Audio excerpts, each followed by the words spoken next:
Hi there, I'm Violet Van Hees, and today I want to talk about a topic that's not much fun, but it's really prevalent and a lot of people have questions about it, and that's pain.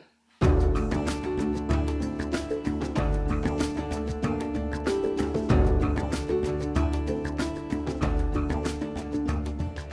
pain is one of those really aggravating experiences.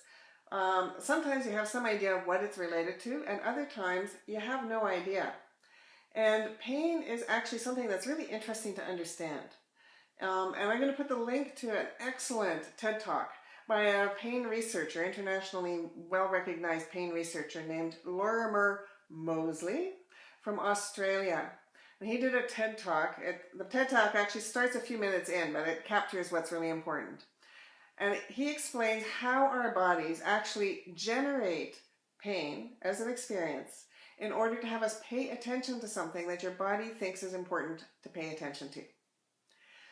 So pain is not something that all of a sudden shows up from the sensory nerves, but it's information that comes in and then the brain does something with it and uses pain as an alarm bell or as something to alert you that either something is of concern and is dangerous, or that something might be of concern and might be dangerous. And so for me, what's interesting about pain, especially pain that lingers, is that I'm interested to know whether the lingering thing is actually pain taking care of me, or if it's a lingering result of something that happened before where my body thinks I might need to be doing something to take care of myself, or it might be a concern. So it's providing the pain just in case. And so the personal experience I'm going to talk about today is that last week I got this lovely condition called shingles. And shingles is where a chickenpox virus from when I was 17 and had chickenpox and has been sleeping inside my body, has been waiting till a time when I've been really run down, and then it shows up as an infection in the ganglia, or group of sensory nerves that I have. And then those sensory nerves, the infection travels along the pathway of the sensory nerves and shows up as weird tingling and pain and sensations in the nervous system, and shows up on the skin like a rash and then blisters. Really fun. So I did all the good things I needed to help get this under control, and I'm now sort of on the clearing up end of things. So I think I'm through the big initial push of this thing. But I'm noticing that my nervous system is still tingling, still doing a bunch of stuff. It happened over here. This is why I'm doing this over here. So it went around here, around my neck, and into my shoulder here. So what I'm experimenting with, and the journey I want to travel with you right now, is whether I can help my nervous system notice that I'm actually healing up now, and that maybe the pain or the sensory hypersensitized response I was getting in my nerves, in the muscle sensations I had, in various places within me, can now calm down to reset back to normal again. So my hypothesis for myself, my thing that I think will help me, is can I help my nerves return to a more normal nerve functioning rather than this sort of prickly pain that goes on with the occasional jolt that was going on inside there. So one of the things I've been doing starting last few days is just placing my hand over cloth onto the area and just waiting for a moment to see if I can reach a place where there's no agitation. So I'm just waiting. And then when it calms down, so there's no agitation, I'm not moving my hand, I'm not doing anything particular.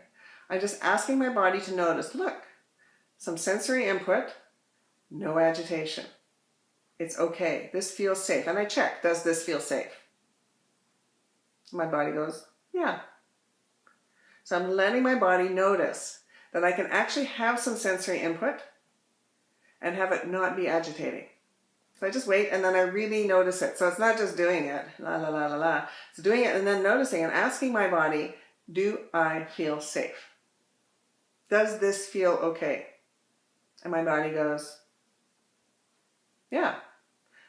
And if I move it, it may start to be agitated. So I don't want to create the agitation. I want to find the calm spot. Another related thing that I've been doing, starting to do, is finding some place in my body where there is no agitation, where there was no disruption of my sensation. So one place is on my leg, but for the purpose of the video, it's easier for me to show my arm. So I hold the place, and I just notice, what does it feel like to hold a place where there is no sensory agitation? So I notice my arm here, and it's like, that feels calm. That feels normal. That's normal sensory response. And then I bring my hand and I feel here again and find, can I bring some of that normal sensory feeling here?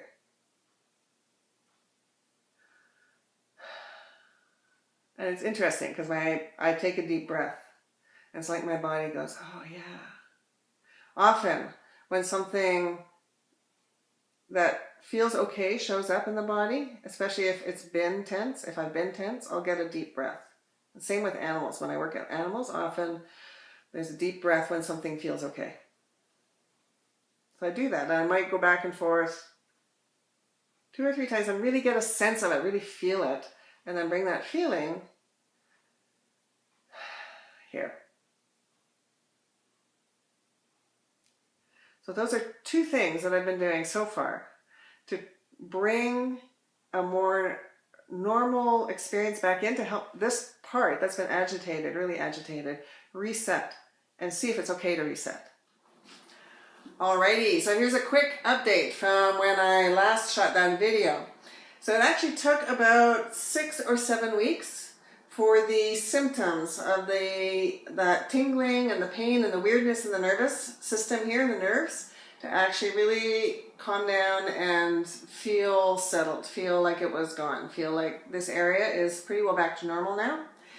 I did a lot of the 2 things that I talked about there, just holding the skin and waiting for it to feel okay, and then also comparing to another area and allowing my nervous system to see whether I could bring some of that ease from that other place into this new place here, into here, to remind this area of what might be possible, and to see if my body was ready or able or willing to sense that it was safe and reasonable to go back to that kind of sensation.